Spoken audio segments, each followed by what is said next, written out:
우리는 신앙생활을 하면서 모든 영광 하나님께 올려드립니다. 이 고백을 종종 하곤 합니다. 사역이 잘 마무리되었을 때, 행사가 은혜롭게 끝났을 때, 어려운 시간을 무사히 지나고 왔을 때 우리는 모든 영광 하나님께 올려드립니다 라고 고백합니다. 이것은 아주 바른 신앙의 고백입니다. 그런데 가만히 생각해보면 이 고백은 언제 가장 많이 등장합니까? 모든 일들이 끝나고 난 뒤입니다. 결과가 보이고 성과가 확인되고 마무리가 되었을 때 하나님께 영광을 올려드린다고 고백하는 것입니다. 그래서 우리는 자연스럽게 이렇게 생각합니다. 무언가를 완성하면, 무언가 끝나면 그 다음에 하나님께 드리면 된다고 말입니다. 그래서 교회 건축을 하고 나면 헌당 예배를 드리며 이 교회는 하나님의 집임을 고백하고 하나님께 영광을 돌려드리는 것이 아니겠습니까? 그런데 느헤미야서를 읽다 보면 이 너무 익숙한 생각을 조용히 흔들어 놓는 그런 장면을 만나게 됩니다. 먼저 느헤미야 6장 15절 말씀 함께 읽겠습니다. 같이 읽겠습니다.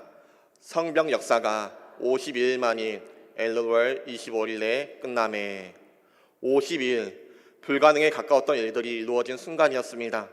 누가 보아도 즉시 하나님께 감사하며 봉헌식을 드려야 할 장면입니다. 그런데 성경은 그 다음 이야기를 그렇게 쓰지 않고 있습니다. 성벽은 완성되었지만 봉헌식이 나오지 않습니다. 6장이 끝나도 7장이 지나도 8장과 9장, 10장을 읽어도 봉헌에 대한 이야기는 없습니다. 봉헌은 마치 의도적으로 미뤄진 것처럼 계속 등장하지 않습니다. 그리고 어느새 성벽 이야기는 점점 뒤로 물러가고 사람들의 이야기가 앞에 놓이기 시작합니다. 말씀을 듣는 장면이 나오고 울며 회개하는 장면이 나옵니다. 서약하고 결단하는 장면이 이어집니다. 그런데도 여전히 봉헌은 나오지 않습니다.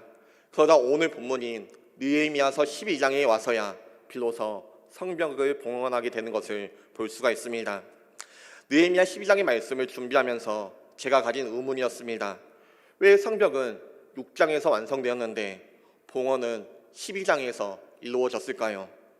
이 6장의 시간은 단순한 연대기의 공백일까요? 아니면 하나님께서 의도적으로 남겨두신 시간이었을까요? 이 봉헌식은 성벽에 대한 이야기일까요? 아니면 사람에 대한 이야기일까요? 하나님께서 이 봉헌식을 통하여서 우리에게 말씀하시고자 하시는 것은 무엇일까요? 이 질문에 대한 답을 찾기 위하여서 우리가 먼저 생각해 보아야 할 것은 성벽이 완성된 그 순간부터 봉헌이 이루어지기까지 이 6장의 시간 동안 과연 어떤 일들이 일어나고 있었는가 하는 것입니다. 만약 이 시간이 아무런 의미가 없는 공백이었다면 봉헌이 12장에 나온 이유도 굳이 깊게 생각할 필요도 없을 것입니다. 하지만 성경은 이 6장을 결코 비워두지 않았습니다. 성벽이 세워진 뒤 하나님은 곧바로 봉헌을 받으시지 않고 사람을 다루기 시작합니다. 느헤미야의 8장에 이르면 성벽 이야기는 거의 사라지고 말씀이 다시 공동체의 한가운데 올라옵니다. 에스라가 율법을 펼치고 말씀을 읽기 시작합니다. 이 장면은 단순히 성경 낭독이 아닙니다. 말씀은 높은 자리에 놓이고 백성은 그 앞에 서 있습니다. 백성은 말씀을 듣습니다. 그러나 듣는 것으로 끝나지 않습니다. 레위 사람들이 그 뜻을 해석해주고 백성들이 그 말씀을 깨닫기 시작합니다. 그리고 중요한 변화가 시작됩니다. 사람들이 말씀을 자기 삶에 비추어 보기 시작한 것입니다. 그동안 무엇을 기준으로 살아왔는지, 무엇이 당연하다고 여겨왔는지 말씀 앞에 하나하나 드러나기 시작합니다. 하나님은 이 순간에 사람을 바꾸십니다. 바로 고치시지 않으시고 먼저 기존을 회복시키십니다. 말씀은 사람을 몰아붙이지 않습니다. 그러나 말씀은 사람을 숨지 못하게 만듭니다. 그래서 느헤미야서 9장에 이르면 그 말씀이 마음을 찔르며 회개의 울음을 터져 나오게 하는 것입니다. 누가 울라고 시킨 것도 아니었습니다. 인간적으로 분위기를 조성한 것도 아니었습니다. 말씀을 비춘 자기 모습 앞에 사람들의 중심이 무너졌던 것입니다. 그들은 자기 죄만 고백하지 않았습니다. 조상들의 죄, 공동체의 죄, 하나님의 은혜 앞에서 반복되었던 불순종의 역사를 함께 고백하였습니다. 이 회개는 감정의 폭발이 아니었습니다. 말씀 앞에서 자신을 속이지 않겠다는 정직한 반응이었습니다. 그러나 하나님은 회개에서 멈추지 멈추게 하지 않으십니다. 느헤미야 9장 말미와 10장에 가면 백성들은 결단합니다. 이제는 그렇게 살지 않겠습니다. 이제는 말씀을 기준으로 살겠습니다. 이 결단은 막연한 다짐이 아니었습니다. 이름을 적고 임봉하며 공동체 앞에서 서약합니다. 다시 말해 하나님은 감정으로 끝나는 회개를 삶의 방향을 바꾸는 결단으로 이어지게 했던 것입니다. 말씀을 듣고 말씀 앞에 무너지고 그 무너짐이 삶의 선택으로 이어지게 하셨던 것입니다. 이것이 하나님께서 사람을 다루시는 방식이었습니다. 급하게 결과를 요구하지 않으시고 먼저 말씀으로 기준을 세우게 합니다. 그 기준 앞에 마음을 낮추게 합니다. 그 낮아진 마음이 삶의 방향으로 이어지게 했던 것입니다. 그리고 이 모든 과정이 지난 뒤에야 느헤미야 12장 오늘 말씀에서 봉헌식이 시작됩니다. 먼저 27절 말씀 우리 함께 읽겠습니다. 같이 읽겠습니다. 예루살렘 성벽을 봉헌하게 되니 각 처에서 레위 사람들을 찾아 예루살렘으로 데려다가 감사하며 노래하며 재금을 치며 비파와 수금을 타며 즐거이 봉헌식을 행하려 하매. 아멘. 우리 43절 말씀도 함께 읽겠습니다. 같이 읽겠습니다. 이날에 무리가 큰 제사를 드리고 심히 즐거워하였으니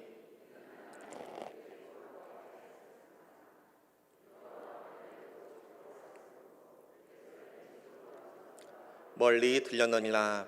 아멘. 27절과 43절 말씀에서 반복되는 단어는 이것입니다. 즐거워하였다라는 것입니다. 노래가 있고 악기가 울리고 백성 전체가 함께 기뻐하며 그 기쁨의 소리가 성 안에 머무르지 않고 멀리 퍼져나갔다고 기록하고 있습니다. 이 표현들은 우리에게 매우 익숙합니다. 이것은 성경이 예배를 묘사할 때 사용하는 언어이기 때문에 그렇습니다. 건축을 완공한 후 하는 행사라고 하면 여러분은 어떤 장면이 떠오르십니까? 정치인들이 건물을 지어놓고 테이프를 자르며 사진을 찍는 그런 준공식이 떠오르지 않습니까? 그러나 느헤미야서 12장의 봉헌식은 단순한 준공식이나 감사 행사가 아니었습니다. 사람의 성과를 드러내기 위해서 누가 앞에 서고 누가 박수를 받는 자리가 아니었습니다. 하나님 앞에 공동체 전체가 서서 자신을 들여 올린 예배의 자리였던 것입니다. 그래서 이 봉헌식에는 테이프를 자르는 사람이 등장하지 않습니다. 사진을 찍는 주인공도 등장하지 않습니다. 대신 노래가 있고 악기가 울리고 남녀노소 모든 백성이 함께 기뻐하며 하나님을 높이는 소리가 성 안에 넘어 멀리까지 퍼져 나가는 것을 볼 수 있습니다. 이것이 성경이 말하는 봉헌이며 느헤미야서 12장이 보여주는 봉헌식의 본질입니다. 봉헌은 행사가 아니라 예배였던 것입니다. 여기서 우리는 처음 던졌던 질문을 다시 돌아오게 됩니다. 왜 하나님은 성벽이 완성된 직후에 받지 않으시고 12장에 와서야 받으셨을까요? 느헤미야서 12장이 보여주는 첫 번째 단서는 이것입니다. 하나님은 억지로 드려지는 봉헌을 받지 않으신다라는 것입니다. 마지못해 드려지는 예배를 기뻐하지 않으신다라는 것입니다. 왜냐하면 예배는 무엇을 드리느냐의 문제가 아니라 누가 어떤 마음을 가지고 서 있느냐의 문제이기 때문에 그렇습니다. 사람이 가장 힘들어질 때는 언제입니까? 몸은 여기 있는데 마음은 다른 곳에 있을 때입니다. 예배당에 앉아있지만 마음은 이미 한 주간의 계획 속에 가 있고 찬양은 부르고 있지만 마음은 반응하지 않습니다. 말씀은 듣지만 삶은 움직이지 않습니다. 이 상태가 오래 지속되면 예배는 기쁨이 아니라 부담이 됩니다. 신앙은 생명이 아니라 의무가 되는 것입니다. 이것이 바로 예배를 드리지만 예배자가 아닌 상태의 모습입니다. 이쯤에서 우리는 우리 자신에게 솔직하게 질문해 볼 필요가 있습니다. 여러분은 지금 예배의 관람자이십니까? 아니면 예배자이십니까? 예배를 평가하고 있으십니까? 아니면 예배에 참여하고 있으십니까? 지금 이 순간 하나님 앞에 나와 있으십니까? 아니면 영화나 TV를 보듯 예배라는 어떤 쇼를 바라보고 있으십니까? 관람자는 박수를 치기도 하고 잘했는지 못했는지 평가도 합니다.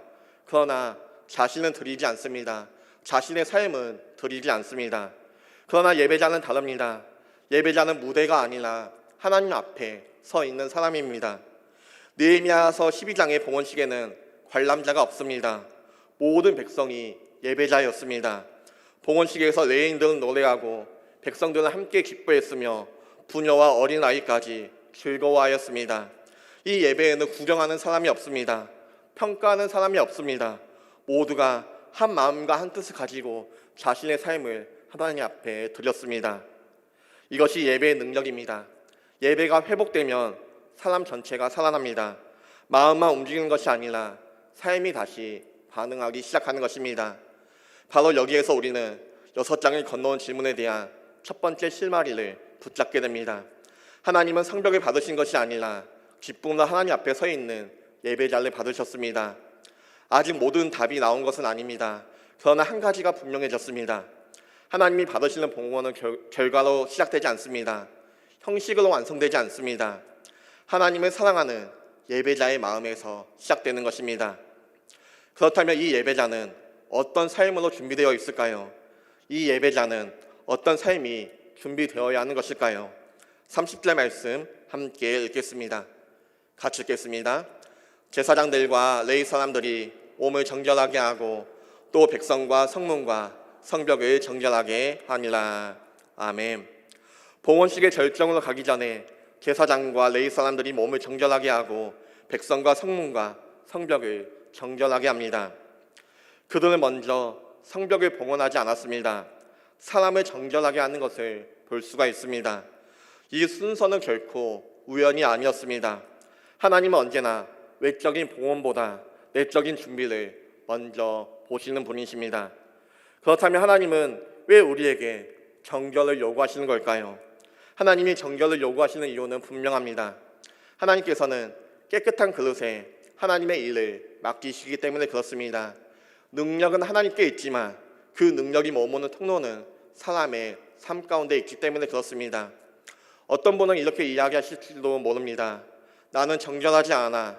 나는 지금까지 살아오면서 너무나도 많은 죄를 지었어. 그러면 하나님께서 나를 사용하시지 않으시는 걸까? 여기서 우리가 반드시 바로 잡아야 할 오해가 무엇이냐면 정결이라는 것은 죄를 한 번도 짓지 않는 완벽함의 상태가 아니라는 것입니다. 정결은 삶의 방향이 하나님께로 맞추어져 있는 상태입니다. 넘어졌지만 다시 일어나 하나님께로 돌아오는 삶, 죄를 합리화하지 않고 하나님 앞에 그대로 가져오는 태도, 하나님 앞에 숨기지 않는 정직함, 말씀 앞에 변명하지 않는 마음, 이것이 성경이 말하는 정결입니다. 그래서 정결은 도덕의 문제가 아니라 예배의 문제입니다. 그런데 우리는 어떻습니까? 예배당 안에서는 하나님을 바라보지만 삶에서는 다른 것을 더 바라보면서 살아가고 있지는 않습니까? 하나님께서 말씀하실 때 이 정도는 괜찮지 하며 이미 마음속에 피해갈 구명을 만들어 놓고 있지 않습니까?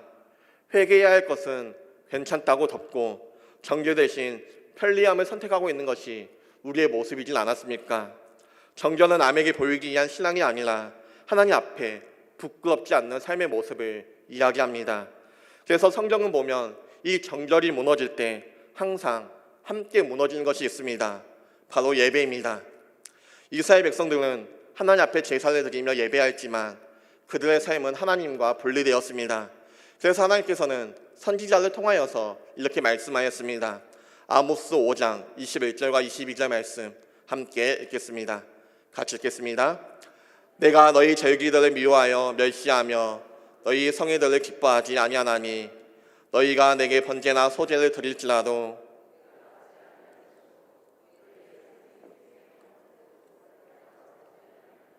아멘. 왜 하나님께서 너희 절기와 제사를 싫어한다고 말씀합니까? 예배는 있는데 예배자의 삶이 없기 때문에 그렇습니다. 그러나 느헤미야 공동체는 달랐습니다. 그들은 봉헌식 전에 자기 삶부터 하나님 앞에 세웠습니다. 예배자는 예배당 안에서만 거룩한 사람이 아닙니다. 말하는 자리에서도, 선택의 순간에서도, 아무도 보지 않는 자리에서도 하나님 앞에 서 있는 사람이었습니다. 그래서 예배자는 삶 전체를 봉헌으로 살아갑니다. 정결은 하나님을 도려하는 마음에서 시작되고 예배는 그 정결을 유지하는 힘이 되는 것입니다. 이 느헤미야 12장의 봉헌식은 하루짜리 축제가 아니었습니다. 말씀을 듣고 회개하며 정결을 선택한 삶이 마침내 예배로 드려진 사건이었습니다. 그리고 여기서 우리는 6장을 건너온 질문에 대한 두 번째 단서를 붙잡게 됩니다. 하나님이 받으시는 예배자는 기쁨으로 예배하는 삶뿐만 아니라 정결한 삶으로 하나님 앞에 서 있는 사람이라는 것입니다. 이제 마지막 질문이 남았습니다. 이 예배는 예배당 안에서만 끝났을까요? 아니면 삶의 모든 자리로 흘러갔을까요? 느헤미야서 12장은 이 질문에 대해 아주 현실적인 장면 하나로 대답하고 있습니다. 44절 말씀 함께 읽겠습니다. 44절 말씀 함께 같이 읽겠습니다. 그날에 사람을 세워 곳간에 맡기고 제사장들과 레위 사람들에게 돌릴 것, 곧 율법에 정한 대로 거제물과 처음 익은 것과 11조를 모든 성읍 밖에서 거두어 이 곳간에 쌓게 하였노니 이는 유다 사람이 섬기는 제사장들과 레위 사람들로 말미암아 즐거워하기 때문이라. 아멘. 봉헌식이 끝난 직후 성경은 그 감동을 길게 붙잡지 않았습니다. 노래와 찬양의 여운을 반복하지도 않았습니다. 대신 곳간을 이야기하고 사람을 세우며 11절을 기록합니다. 이 장면이 우리에게 말해주는 것은 너무나도 분명합니다. 하나님께서 받으시는 봉헌은 감정으로 끝나는 예배가 아니라 삶의 구조를 바꾸는 예배라는 것입니다. 말씀을 시작하면서 우리는 이런 고백을 자주 한다고 이야기하였습니다. 모든 영광 하나님께 올려드립니다. 이 말은 참으로 바르고 아름다운 신앙 고백입니다. 그러나 성경은 우리에게 이 고백을 다시 묻게 합니다.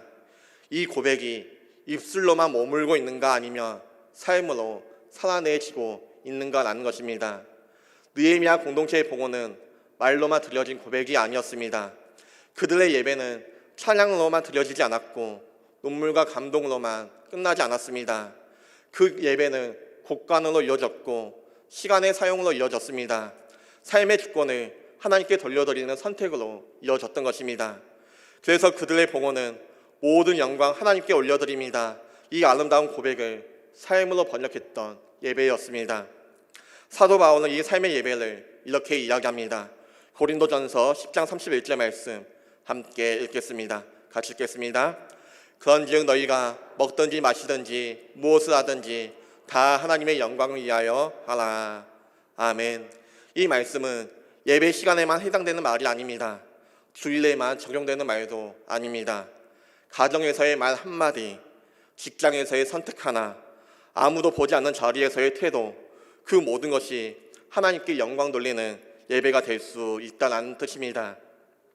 그래서 하나님께서 받으시는 봉헌은 예배 잘 드렸습니다 라는 말이 아니라 이제 하나님의 영광을 위하여서 살겠습니다 라는 삶의 방향입니다.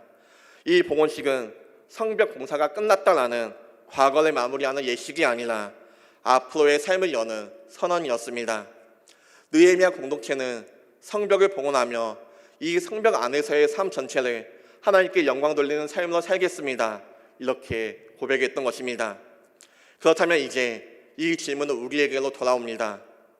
예배의 자리에서는 모든 영광 하나님께라고 고백하지만 예배가 끝난 뒤에서의 삶에서도 여전히 그 고백대로 살아가고 있으십니까? 먹고 마시는 평범한 일상 속에서, 시간을 쓰는 방식 속에서, 결정을 내려야 하는 선택의 순간 속에서도 하나님께 영광을 돌리며 살아가고 있으십니까? 아니면 예배당 안에서만 그렇게 형식적으로 고백하며 예배당 문을 박차고 나간 삶의 자리에서는 여전히 내가 삶의 주인으로 여기며 살아가고 있으십니까? 느헤미야 공동체가 성벽 안에서 다시 하나님의 나라를 살아낼 수 있었던 이유는 성벽이 튼튼했기 때문이 아니었습니다. 그들은 삶의 주권을 하나님께 돌려드린 사람이었기 때문이었습니다. 그러므로 사랑하는 성도 여러분, 예배당 안에서만이 아니라 삶의 모든 자리에서 하나님을 주인으로 모시고 먹고 마시는 작은 일상과 선택의 순간마다 하나님께 영광 돌리는 믿음의 사람들로 살아가게 되기를 간절히 소망합니다. 말씀을 정리하겠습니다. 오늘 우리는 느헤미야 12장을 통하여서 6장을 건너온 질문 앞에 서 있습니다. 성벽은 이미 6장에서 완성되었습니다.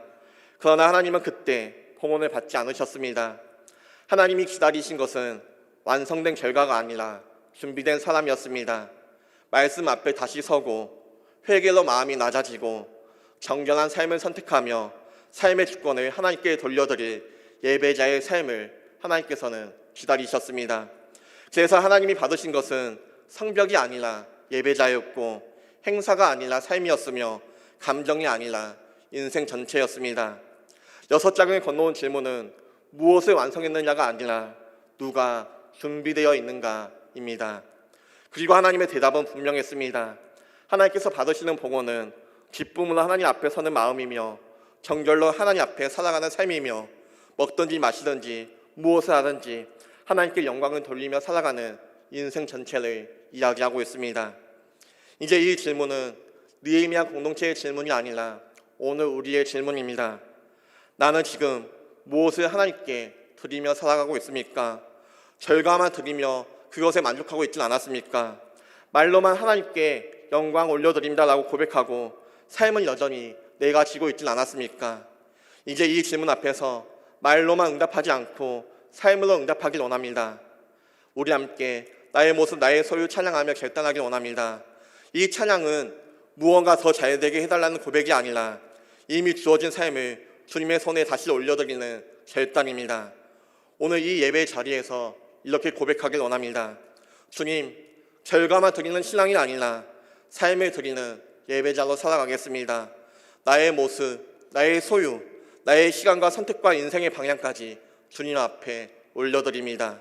이 고백 위에 하나님께서 기쁘시게 받으시는 봉헌의 은혜가 임하고 우리의 삶 전체가 하나님의 영광을 드러내는 예배가 되길 간절히 소망합니다. 우리 함께 나의 모습 나의 소유 찬양하며 고백하며 나아가겠습니다.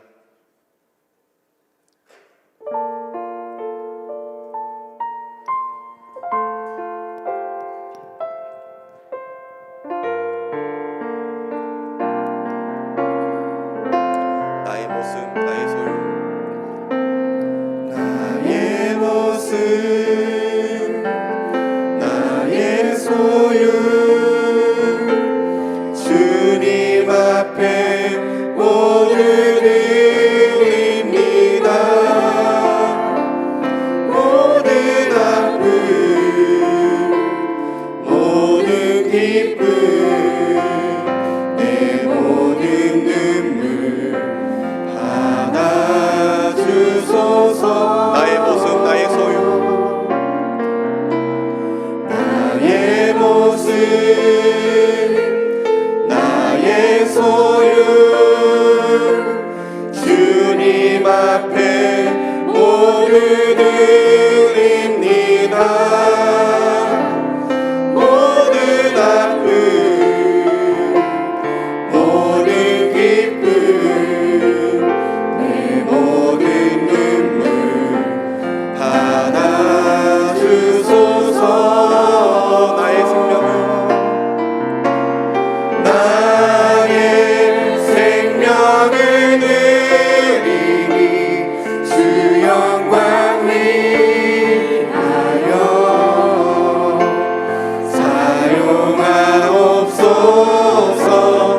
내가 사는 날 동안에 주를 찬양하며 기쁨의 제문을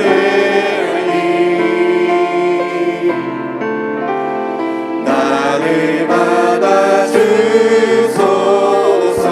어제 일과 내일도 어제 일과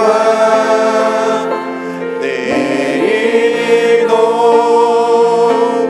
꿈과 희망 모두 드립니다. 모든 소망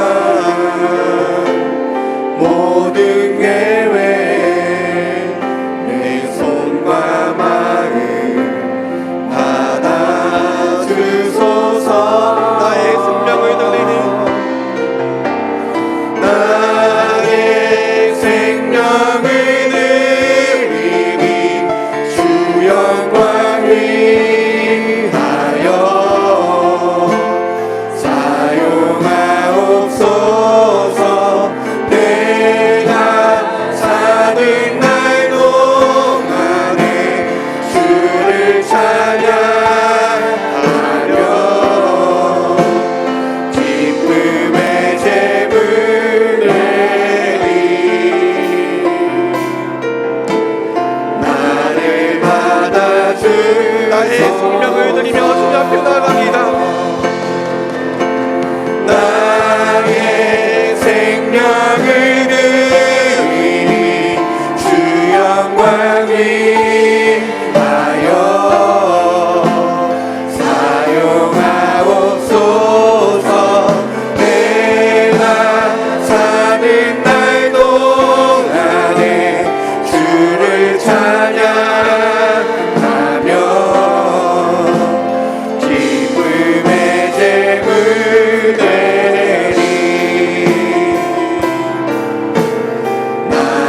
시간 함께 기도하겠습니다. 이 시간 기도하실 때 나의 모습 나의 소유 주님 앞에 드립니다. 이 고백이 입술에만 머무르지 않게 해달라고 기도하며 나아가겠습니다. 우리 주님 앞에 솔직하게 고백합시다. 우리가 예배 자리에서 주님을 주인이라 고백했지만 삶의 자리에서는 여전히 내가 주인 되며 살았던 모습을 주님 앞에 내려놓으며 회개합시다. 결과만 드리려 했던 신앙, 형식만 남아있던 예배, 말로는 봉헌했지만 삶은 내가 붙들고 있었던 우리의 모습을 주님 앞에 정직하게 올려드립시다. 그리고 기도합시다. 하나님, 이제는 예배당 안에서만 아니라 먹고 마시는 일상 속에서도 시간을 쓰는 방식과 선택의 순간에서도 하나님께 영광 돌리는 삶을 내가 살아가길 원합니다. 느헤미야 공동체의 모습처럼 우리의 삶의 주권을 다시 하나님께 올려드리며 우리의 가정과 일터와 교회가 하나님의 나라를 살아내는 자리가 되게 해달라고 기도합시다. 지금 이 시간 나의 모습 나의 소유 인생 전체를 주님 앞에 드리며 살아가는 예배자가 되게 해달라고 우리 시간 함께 주여 외치시며 함께 기도하며 나가겠습니다. 주여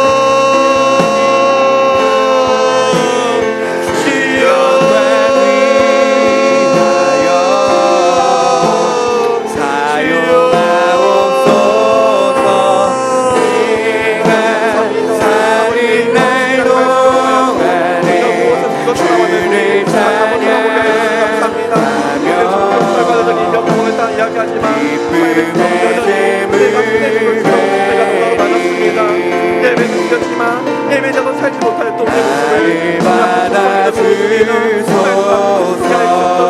내게도 마음을 다치게 해주시며 정결한 삶을 나의 생명을 내리니 주 영광이 하여 아버지 앞에 사용하옵소서.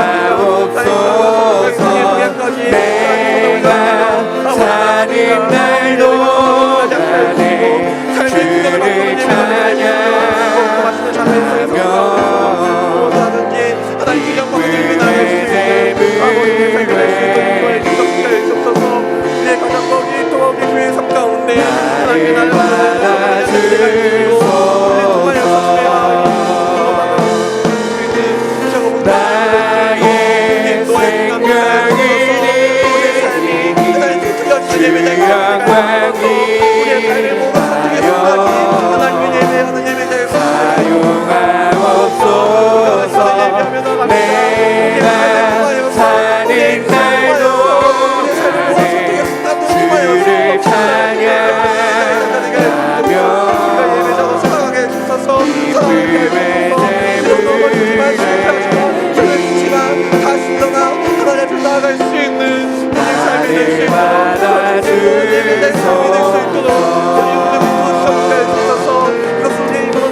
사랑과 은혜가 풍성하신 하나님 아버지, 오늘 느헤미야서 12장의 말씀을 통하여서 우리가 무엇을 드리고 살아왔는지를 다시 돌아보게 하시니 감사합니다. 주님, 우리는 종종 결과를 드리며 봉헌했다 이야기하지만 삶의 주권은 여전히 내 손 안에 있었음을 고백합니다. 예배는 드렸지만 예배자로 살지 못했던 우리의 모습을 주님 앞에 겸손히 내려놓습니다. 하나님, 우리가 말씀 앞에 다시 서게 하여 주옵소서. 회개함으로 마음을 낮추게 하여 주옵소서. 정결한 삶을 선택하도록 이끄시는 하나님의 인도하심을 우리가 신뢰하며 나아가게 하여 주옵소서.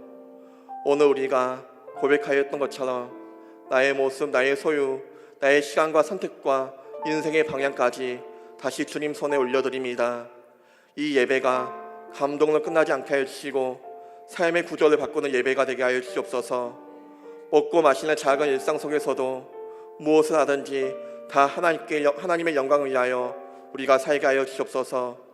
우리의 가정과 우리의 일터와 사랑하는 교회가 하나님의 나라를 드러내는 봉헌의 현장이 되게 하여 주시고 우리를 통하여서 우리의 삶을 통하여서 주님의 이름만이 기쁨으로 높임 받게 하여 주시옵소서.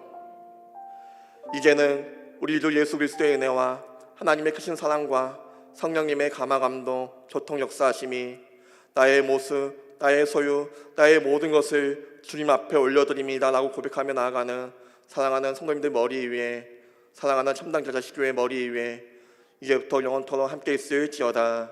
아멘.